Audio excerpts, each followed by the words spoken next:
ও হারু, বাবা আরেকটা দিন বাড়িতে থেকে জানা বাবু। অফিস কি আর পালিয়ে যাচ্ছে নাকি? ও পিসি, তুমি বড্ড সেকেলে, কিছুই বোঝো না। এখনকার দিনের অফিস কি আর আগের মতো যে ছুটি হলে বেশ কিছুদিন বাড়িতে থেকে যাওয়া যাবে? কি এমন ছাইয়ের অফিস বুঝি না। তোর পিসে তো একবার বাড়িতে ফিরলে আর শহরে যেতেই চাইতো না। তার ছিল গ্রামের বাড়ি অন্তঃপ্রাণ, কত গাছগাছরা লাগিয়েছিল বাড়িতে। সেও চলে গেল। তারপর শ্বশুর বাড়িতে আর থাকতে মন চাইল না, চলে এলাম পাকাপাকি এই বাপের বাড়িতে। ভাগ্যিস এসেছিলে, তাই তো তোমার হাতের এত ভালো ভালো রান্না কপালে জোটে। মা তো বলে ভালো রান্না যা শিখেছে তা সব তোমার থেকে। তোর মা ভারী ভালো রে, না হলে আমার মতন এই বিধবা ননদের সাথে এত ভালো ব্যবহার করে? আমি বাপু আগে বেশ ঝগড়ুটে ছিলাম। শ্বশুর বাড়িতে শাশুড়ির সাথে বিশেষ বনতো না। সে জানি, অনেকবার বলেছো।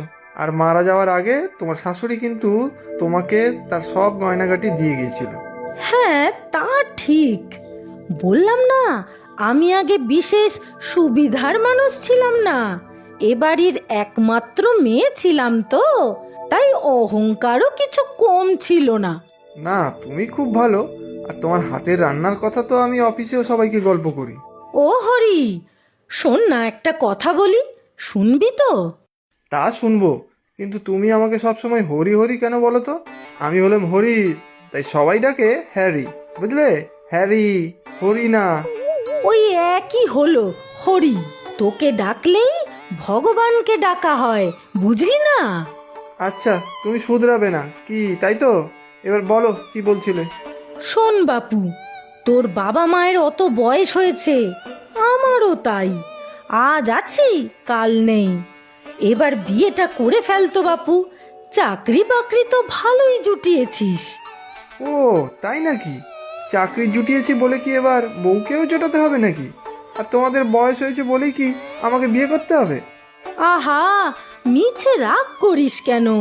তোর মাকে হাতে ধরে রান্না শিখিয়েছি, এবার তোর বউকে তো রান্না বান্না শিখিয়ে যেতে হবে নাকি? এইসব চিন্তা ছাড়ো তো দেখি। আর বলো, এবার সবার জন্য নতুন কি পদ বানিয়ে দেবে? গতবার তোমার ইলিশ ভাপা অফিসের সবাই আঙুল চেটে খেয়েছিল। ও মা, তাই বুঝি? আচ্ছা আচ্ছা, কাল একটা নতুন পদ বানিয়ে খাওয়াবো তোকে। ভালো লাগলে তুই যেদিন যাবি সেদিন বেশি করে বানিয়ে দেবো, ঠিক আছে? হ্যাঁ পিসি, আমি কাল সকালে বাজার করে দেবো। মা, পিসি কোথায়? আমাকে বাজারের লিস্টটা দেবে বলেছে। তোর পিসি তো বের হলো, বললো কোন বাড়ি থেকে কুমড়ো পাতা নিয়ে আসবে, তোর জন্য কি যেন নতুন খাবার বানাবে বললো। কুমড়ো পাতা দিয়ে কি বানাবে? অফিসে সবাই খেলে হয়। তোর পিসি রান্নার হাতের গুণ ভগবান প্রদত্ত, যাই রান্না করেন তাই অমৃত। আর শোন, এইগুলো বললো তোকে আনতে, বড় চিংড়ি বেশি করে আনবি। গলদা চিংড়ি, যেগুলোর মাথা বড় বড়? না, বাগদা চিংড়ি আনিস। মনে হচ্ছে চিংড়ি মাছের কিছু আইটেম বানাবেন। চিংড়ি মাছের মালাইকারি খুব ভালো বানান। চিংড়ি মালাইকারি তো আমি অনেক খেয়েছি পিসি আর তোমার হাতের, কিন্তু পিসি বললো তো নতুন কিছু বানাবে। কুমড়ো শাকে নাকি কুমড়ো ঘ্যাটে চিংড়ি দিয়ে বানাবেন? হতে পারে। দেখো, পাকা কুমড়ো লেখা 2 কিলো, পাশে আবার লেখা বীজ